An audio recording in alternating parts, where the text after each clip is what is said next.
people listening who may not be familiar, if you could speak to your experience representing Stone Foltz and his family. Yeah, well, I'll even go back to, we represented first Colin Wyant at Ohio University, who was killed in a hazing incident when he was forced to ingest whippets, and it had a terrible adverse impact on him. And we investigated and found out that it was a fraternity hazing situation. We were off to the races there. Stone Foltz was a little clearer in the sense that Stone died as a result of a hazing ritual involving the entire pledge class. And what happened on March 4th, 2021 is in the Pike fraternity, Stone and his pledge brothers were brought into a house. They were dressed up. They were told to take their ties off, blindfold themselves. They were ushered down to a basement.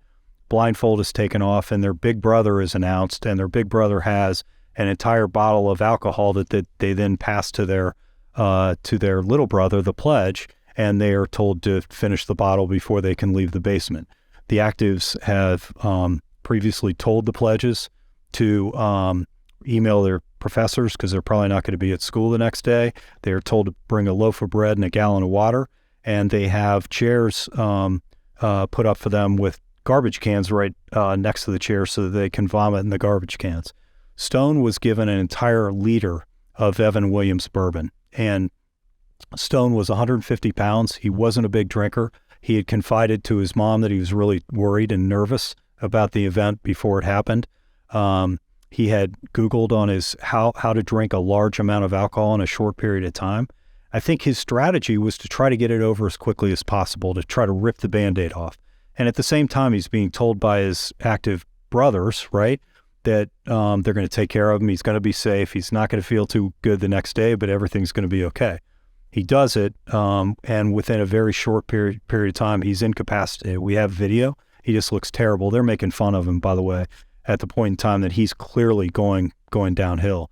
They then drive him home to his apartment, put him on the couch, face down, with a trash can right next to him, and then they leave. A half an hour later, his roommate comes home, and Stone's in the last moments of his life. He's having trouble breathing. His roommate begins CPR. They get the first responders there. They get him to the hospital. When he got to the hospital, his blood alcohol was 0.394, and he had less than 9% of his brain activity available to him. He was effectively brain dead. And what his mom and dad then, who by the way were 2.5 hours away, they had to endure that drive all the way up to Toledo, Ohio, knowing that their son was probably not going to make it. And for the next 3 days, they sat at his bedside while doctors got his organs healthy enough to harvest to donate. Stone got a driver's license when he was 16, not because, like most of us, he wanted to drive, but because he wanted to be an organ donor. And they sure enough did that. He donated his heart, lungs, tissue, went to 132 different people. An amazing job was done around the organ donation. But imagine that. You're sitting at your son's bedside for 3 days simply because we're trying to get his organs healthy enough to give to somebody else. And Stone's parents made him a promise. And I've made a promise to Stone through his parents. And that promise was that they would never leave him alone again. They would never forget him. And that's what this whole mission to end hazing is all about. And it's interesting hearing this. Maybe I'm so far removed from college, but I'm listening to this and I'm thinking, what the hell are people thinking? It's senseless. And part of the problem is that every single year, it's got to get a little more challenging for the people that come along, right? I went through it, so I got to make it a little tougher for the next person around. That's the reason I've called for an end to pledge programs across the country.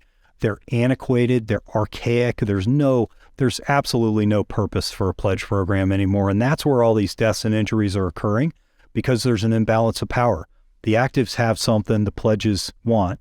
The pledges go through a process. At some point, they become invested, and they're so far down the path, there's no turning back. And think about it for a second, too. These 18 and 19-year-old kids are on a college campus. They're living independently for the first time in their lives. The last thing they'd want to do is quit something they started, be maybe shamed on campus, and so on and so forth. And so I think we need to eliminate pledge programs if we want the Greek system to survive. Because in my view, one more death on a college campus in this country is too much.